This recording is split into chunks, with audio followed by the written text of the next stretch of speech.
मछली पालन में कुछ ऐसे काम होते हैं जिसको ठंडी के दिनों में आप कार्य रूप में ला करके, कहने का तात्पर्य ये है कि थोड़ा सा विशेष ध्यान अगर आप मछली पालन में देंगे ना, खास करके ठंडी के दिनों में, आपके मछलियों का ग्रोथ भी आते रहेगा और ये जो बीमारी लगने का चांस रहता है ठंडी के दिनों में, वह भी बीमारियां आपके तालाब में नहीं लगेगा। दोस्तों, आपने देखना आरंभ किया है मछली पालन से related YouTube channel fish farming seeds. मेरा नाम बबलू सिंह, बिहार हाजीपुर के रहने वाले। कोलकाता का निहाटी वह जगह, वह शहर जहाँ पे हमारा मछली के छोटे छोटे बच्चों का काम होता है। ऑल ओवर इंडिया हमारे द्वारा सप्लाई दिया जाता है आपके ऑर्डर पर। लाखों कस्टमर हैं हमारे जो हमसे जुड़े हुए हैं किसी न किसी रूप में। कुछ तो ऐसे कस्टमर हैं जो हमसे मेडिसिन मंगवाते हैं, अनेकों लोग ऐसे हैं जो हमसे बच्चे आज तक मंगवा लिए हैं। हमारा लगभग 7-8 साल से बच्चे का काम होता है। सीजन रहता है तो हमारा आपका अमूर कॉमन कार्प, जैसे अभी सीजन है अमूर कॉमन कार्प का ब्रीडिंग का, आप उसके लिए ऑर्डर कर सकते हैं। अप्रैल में आप जयंती रोहू जीआई कतला का ऑर्डर कर सकते हैं। अभी सिंघी का भी ऑर्डर कर सकते हैं। यानी जिस किसी भी मछली का इंडिया में पालन होता है, हर मछली का बच्चा हम आपको प्रोवाइड कराते हैं, परंतु हम बच्चे का पेमेंट पहले लेते हैं भैया। मेडिसिन जहां तक मंगाने की बात है, हमारा हाइपर ग्रोथ नंबर 1 पे चल रहा है। हमारा प्लैंकटन पाउडर उसी तरह से काफ़ी फायदेमंद साबित हो रहा है। हमारा मिनरल मिक्सचर भी काफ़ी फायदेमंद साबित हो रहा है। जियोलाइट और ऑक्सीजन टेबलेट बरसात के दिनों में क्या कहने, इसके काफ़ी फायदा पहुंचाता है। और ठंडी के दिनों में भी आपको 10 किलो 1 एकड़ के तालाब में जियोलाइट मारना है और 1 लीटर सैनिटाइजर मारना है। नमक का भी आपको प्रयोग करना है। ठंडी के दिनों में 2 बार अपने तालाब में चूने का प्रयोग करना है। ये कुछ कुछ बातें ऐसी है जिसको आप नज़रअंदाज नहीं करेंगे, इस पे आप ध्यान रखेंगे, आपकी मछलियों में तो बीमारी आएगी ही नहीं और आपका ग्रोथ भी बढ़ेगा, चाहे किसी भी तरह की आपकी मछली है। हम पार्टिकुलर किसी एक सिल्वर कार्प की बात नहीं कर रहे हैं, हम ग्रास कार्प की बात नहीं कर रहे हैं, हम अमूर कार्प की बात नहीं कर रहे हैं। आपके तालाब में कोई भी मछली है, जैसे कतला मछली हो या फिर जयंती रोहू हो या फिर मृगल हो, यानी इंडियन मेजर कार्प की मछलियां हो, या फिर विदेशी कार्प में सिल्वर कार्प हो आपके तालाब में, बिघेड हो आपके तालाब में, या फिर अमूर कॉमन कार्प हो आपके तालाब में, या साधारण वाला कॉमन कार्प हो। एक बार फिर हम बताना चाहेंगे, जब हम कॉमन कार्प का नाम ले रहे हैं, अनेकों ऐसे हमारे कस्टमर है, सेटिस्फाइड ग्राहक है, जो हमसे अमूर कॉमन कार्प अभी भी मंगा रहे हैं। अपने तालाब में बहुत अच्छा ग्रोथ पा रहे हैं अमूर कॉमन कार्प का। थोड़ी सी जानकारियां हम आपको विस्तार रूप से अमूर कॉमन कार्प के बारे में देना चाह रहे हैं। जो भी हमारे पुराने कस्टमर हैं उनको अमूर कॉमन कार्प के बारे में पता है। ये अमूर कॉमन कार्प क्या है? ये पुराना वाला जो कॉमन कार्प था, साधारण वाला, जिसको अनेकों एरिया में गोल्डन के नाम से जाना जाता है। कार्पियो यूपी के बनारस आजमगढ़ में कार्पियो के नाम से जाना जाता है।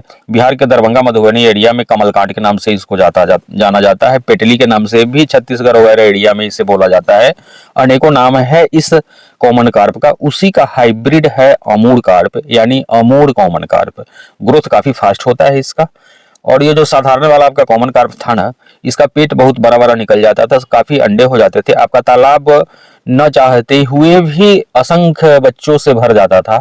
ये कॉमन कार्प में बुरा आदत है कि तालाब में बच्चे बहुत करती है, यानी अंडे करती है, उसके बाद वो अंडा तालाब में बच्चे में परिणत हो जाता है, तालाब में उसका डेंसिटी खराब हो जाता है आपके तालाब का।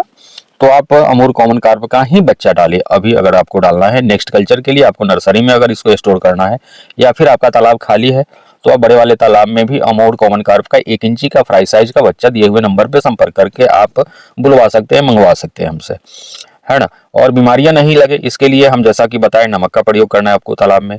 आपको चूने का 2 बार, दिसंबर का सीजन चल रहा है, आज तारीख नंबर हो गया 14, आज 14 दिसंबर के अवसर पर हम यह वीडियो रिकॉर्ड कर रहे हैं। 14 के रात में आपके यहाँ यह वीडियो जाएगा, 15 को भी आप लोग जो लोग देखेंगे, एक बार आप चूने का प्रयोग कर दीजिए। दिसंबर लास्ट में या फिर जनवरी फर्स्ट वीक में आपको दोबारा चूने का प्रयोग करना है, और उसी तरह से 15 जनवरी के बाद भी चूने का प्रयोग करिए, और जनवरी लास्ट में एक बार फिर से चूने का प्रयोग करिए। यानी जब तक गर्मी का एहसास नहीं होने लगे, सूरज की तपिश आपके तालाब के नीचे तक नहीं पहुंचे, चूने का प्रयोग करते रहिए। और चूने के साथ साथ हम तो बताएंगे कि 10 किलो जियोलाइट का आप अवश्य प्रयोग करिए 1 एकड़ वाले तालाब में। 1 लीटर आप सैनिटाइजर मंगवा लीजिए साथ में, मछली में बीमारी नहीं लगने वाला है। जिनके पास रूपचंदा है, खास करके रूपचंदा में फंगल इन्फेक्शन लगने का काफी चांस बढ़ जाता है ठंडी के दिनों में, तो हम बताना चाहेंगे वैसे तालाब में जो किसान रूपचंदा रोक करके रखे हुए हैं, जिनका मछली तैयार नहीं हुआ था, समझ जाइए कि 300-400 ग्राम का मछली रह गया था या 600-700 ग्राम का मछली रह गया था, वे मार्च अप्रैल में निकालेंगे, उनको रेट अच्छा खासा मिलेगा। और थोड़ा सा ध्यान देना पड़ेगा उनको वैसे तालाब में जिस तालाब में पंगास भी पड़ा हुआ है, जिनका पंगास पड़ा हुआ है उनको पानी चलाना बहुत जरूरी है तालाब में। और जियोलाइट और ये सैनिटाइजर डालना बहुत जरूरी है, नहीं तो फिर आपके पंगास मछली को मरने का चांस बढ़ जाएगा। बहुत कम किसान है जो मछलियों को रोकते हैं, खास करके पंगास को। अक्सर हाँ किसान अभी तक निकाल देते हैं, इससे पहले अगस्त सितंबर में ही निकाल लेते हैं, लेकिन कुछ लोग निकालते हैं कि हमारा अप्रैल मई में हम मछली तैयार करके निकालेंगे तो रेट अच्छा खासा मिलेगा। उनके लिए हम बताना चाहेंगे कि आप कुछ दवाओं का प्रयोग करिए, पानी निरंतर 3-4 घंटे आप चलाइए, पुराने पानियों को निकाल करके बाहर कीजिए तालाब से, ताज़ा पानी रात के समय जरूर चलाइए, सैनिटाइजर का प्रयोग करिए, चूने का प्रयोग करिए, और जियोलाइट 10 किलो मारिए। जिनके तालाब में रूपचंदा यानी पॉपुलेट है उनके लिए भी हम सेम प्रक्रिया बताना चाहेंगे। और आप इन सब क्रियाकलापों को करते हुए इस ठंडी को निकाल लीजिए। ठंडी में मछली कम भी ग्रोथ करता है, स्वाभाविक है कि कम ग्रोथ करता है, तो उसका टेंशन आपको नहीं लेना है। आपकी मछली सुरक्षित कैसे रहे, आपको फोकस इस बात पे करना है। अगर हमारा वीडियो अच्छा लगा होगा तो आप लाइक करेंगे, चैनल पर पहली बार आए होंगे तो वीडियो अच्छा लगा होगा तो चैनल को सब्सक्राइब करेंगे इसी तरह का वीडियो के लिए। और कोई भी मेडिसिन मंगाने के लिए, फिर Amur carp, grass carp, silver carp, big head का बच्चा मंगाने के लिए भी दिए हुए नंबर पे कॉल करके आप मंगवा सकते हैं। बहुत बहुत धन्यवाद।